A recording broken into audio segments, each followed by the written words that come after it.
National Guard in Minnesota hands out coffee and donuts to anti-ICE protesters. Hello.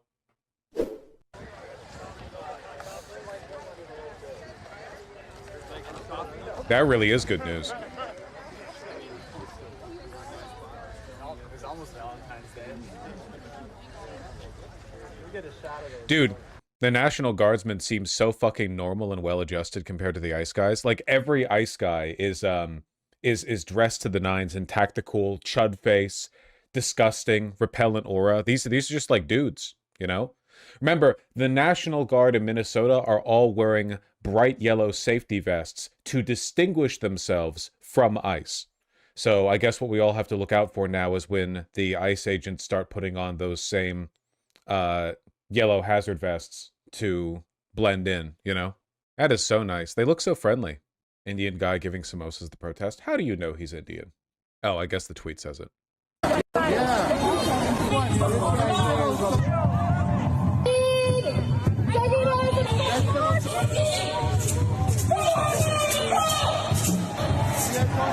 Well, that's good. What matters is that everyone is having fun. It seems like so far the National Guard haven't done anything, like no confrontations between the National Guard and protesters, which is good. The last thing we want is confrontations between the National Guard and protesters. We do not, in fact, want that. The National Guard are actual civil servants. Well, the National Guard are just like regular people. They didn't sign up for the National Guard because they wanted to, you know, bludgeon immigrants or whatever. It's just a type of military deployment. For the most part, National Guardsmen are just like normal guys. They're not, yeah, Gestapo. Normal guys aren't perfect, you know, but they're a hell of a lot better than ICE. They're also likely citizens of Minnesota. Oh, yeah, 100%. Would a confrontation between the National Guard and ICE be preferable? Preferable, but unlikely. I doubt that ICE is stupid enough to antagonize National Guardsmen. Hey, internet lefties, what are people being mad about this? This is the style of counterinsurgency that made the U.S. the most dominant nation on Earth. The administration continues to be effective and effectual. Works to confuse people. Very, very parenti-pilled, very Twitter, very internet.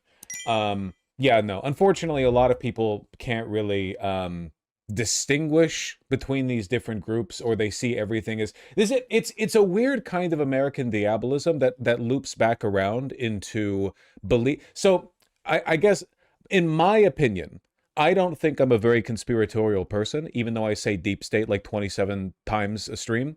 And I think the reason for that is because rather than believing it's a single cabal of unified interests that secretly direct everything, it's rather, in a materialist sense, in a Marxist sense, right, a set of material interests that guide the behavior of overlapping groups of people who have shared interests but might act in a you know, in ways that are more in line with their personality. Like a good example of this would be, you look at the aristocracies of old Europe, right? Like, obviously there were a shared set of interests that guided the behaviors of the aristocracy of every kingdom. France, England, the you know, the German tribes, the Nordics, whatever. Like, no matter where you were, like, there were overlaps in their interests, you know? But you look at them in a more granular level, and oftentimes the aristocrats did things that were wildly contradictory to their long-term goals because they were stupid. A lot of these people were genuinely more interested in fucking their cousins than they were in, like, long-term regional stability, and when things went unstable, they paid for it, you know? It doesn't mean they weren't in charge. They were in charge. It just means they didn't... They're stupid. They didn't do a good job, you know? Likewise, you have to recognize that even though the National Guard ultimately serves the same broader set of interests as ICE, it doesn't always play out that clearly on a granular level. You have to recognize, like, what influences have these people been subjected to? And the influences that the average ICE agent have been subjected to, the incentives, way different than the National Guardsmen, you know? And that's just a fact. Of course, that fact doesn't mean that you can't be vulnerable to these kinds of, like, pacification tactics. It just means that you have to engage with this a little bit more thoughtfully. It's kind of like how the Republicans and Democrats, in a very broad sense, are part of the corporate uniparty, but they don't literally get together and agree on everything. Like, there are lots of Democrats, like, say, Nancy Pelosi, who, despite being an agent of that machine, despise Republicans, you know? There's a lot of friction and antagonism within that union. Complicated stuff. I don't think she despised Republicans. No, no, no. The evidence suggests, I mean, based on what a lot of people have said from like behind the scenes interactions between Pelosi and Republicans, she genuinely hates them. But the reason she hates them isn't necessarily because they're fascist. It's because she believes they're, I don't know, less effective wielders of state power. I don't know, man. People are weird. If I was in the Minnesota National Guard, I would absolutely refuse to give any comfort to those protesting. Doing so validates the political leadership in a city and state who care more about their pretend power and image than they do about supporting the law. What the fuck does that even mean? They can keep on posturing all they want, but the truth is they are actively supporting sedition, and the men and women who are wearing the uniform of the Guard should know that. I, too, would refuse to commit treason. Let Waltz try to court-martial me. Treason against the United States shall consist only in levying war against them or in adhering in their enemies, giving them aid and comfort. Oh, these people. Insane edit of Will Stansel. That's actually hilarious. We should check in on him, man. This goes so hard. A right-winger made this? Why would they make him look so cool? That doesn't make any sense. The Patriots are regaining control of the Twin Cities. What is he known for besides this? Will Stansel? Being a shitlib.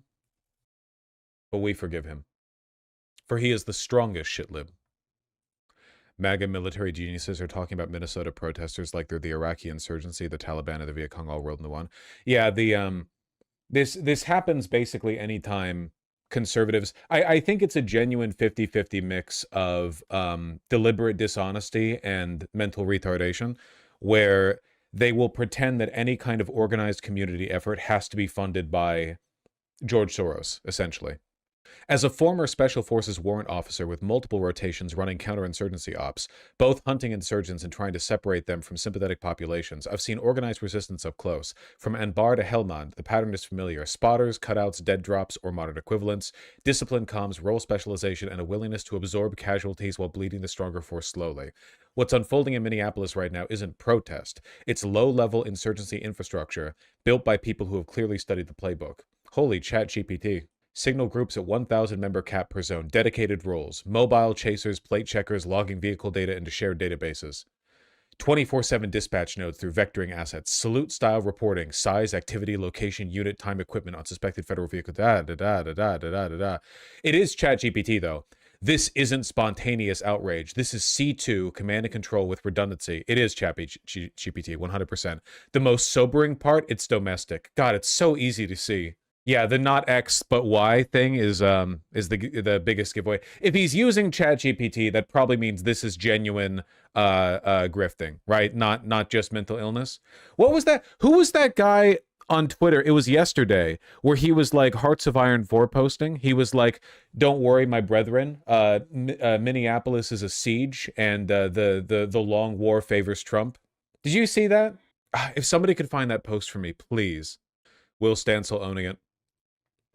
This is actually a very accurate report on what we're doing, except for the outside assistance and lethal harassment part. It's a massive decentralized network. ICE cars enter the neighborhood, instantly pick up several tails, are logged, and are escorted out. It's hopeless. You should leave. Based. Amazing to watch the We Are the Storm guys paralyzed in terror of the density and sophistication of spontaneous neighborhood watches put together by pissed-off baristas and suburban moms. Conservatives when they encounter a high-trust society. That was it. Does Trump understand the existential nature of what's happening in Minnesota? I'm not sure he does, and it's maddening to watch. Either you crush the terrorist riots or you have no country. Invoke the Insurrection Act and do it now.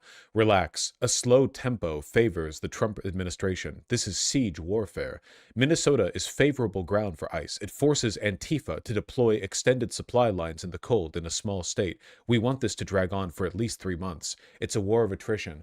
I really do. Man, I wish I could crack them open and see inside. I want to know, like, how much of it is real mental illness and how much of it is just, like, what do you mean? Antifa supply lines. Crack them? See what's going on up here. I want to know how much of it is mental illness. I want to know how much of it is grifting. It's impossible to know. A lot of these people are legitimately schizophrenic. You know, conservatism is a mental illness. I would sooner give a dog the right to vote than a Republican, etc., etc. It's true, though. A lot of people do believe it, but it's really, really, really difficult to get a read on how much conservative support there is for anything, because about at least 50% of the movement you see for conservative ideology on Twitter is bots. Seriously, if you look at any viral conservative post, any, literally any, on Twitter, and then you look at who's retweeting it, it is overwhelmingly like clear bots. No posts, first name, bunch of numbers, you know, no engagement or activity whatsoever outside of reposting. Like, that's their only job, you know? Signalgate donors list available for download. Politicians plus foreign leadership confirmed. In one of the files revealed by Cam Hybe, a resources file directs people to with money to a website, Stand With Minnesota, which in turn directs donors to a campaign ran by Tending the Soil on Chuffed. More about Tending the Soil later. The campaign is hosted by Chuffed, and the first donation came from Johnny Sapotiuk, a Canada-based community organizer who's part of Chuffed leadership and specialized in fundraising. He is most likely a central figure in raising money. What the fuck are we talking about? So yeah, it looks like a lot like foreigners are playing a key role in all this. It's Canadian money. I don't even understand what the point they're trying to make here is. The first donation came from a Canadian? That's it? Like, they're talking about like institutional ties, but then the thing they actually hook on to is the first donation came from a Canada-based community organizer. Like, my grandfather believes this stuff. Yeah, we got to disenfranchise a lot of people. They're going to win me over, man. I'm going to start posting like a VHS tape 1980s edits of Americana with America if it had only 100 million people in it. And in my mind, it's just everyone right of center has been deported. They're all going to Mexico or Haiti. Send them all to Haiti. Don't send me to Haiti. Haiti already has a problem with violent gangsters. Yeah, but don't they need food?